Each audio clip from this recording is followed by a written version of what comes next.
365 Tau, and this is your January 15th reading.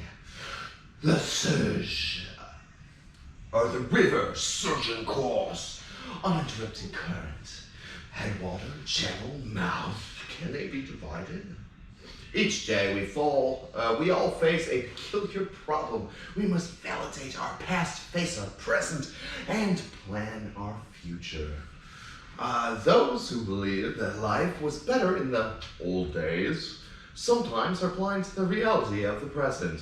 Those who live only for the present frequently have little regard for either precedence or consequence. And those who live only for some deferred reward often strain themselves with too much denial. Thinking of past, present, and future is a useful conceptual technique, but ultimately they must be appropriately balanced and joined. We must understand how the past affects us. We should keep the present full of rich and satisfying experiences. And we should devote some energy each day to building for the future. Just as the river can be said to have parts that cannot clearly be divided, we too should reconsider the whole of our time when deciding how to spend our lives. And no, this is great. Yeah, a lot of times we do go, oh, back in the old days, this, and this happened. But it was this, and this that made whatever's happening right now. Yeah, funny thing about cause and effect, right? Yeah, I struggle with this because I live way too much in the present. You know, future, the past doesn't really concern me too much. Except for there are going to be things in the future that I do have to prepare myself, and there are things in the past that I need to learn from.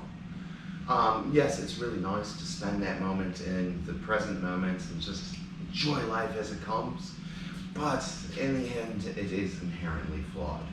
Don't tell anybody who's into mindfulness and you will be great. So what can we do about it?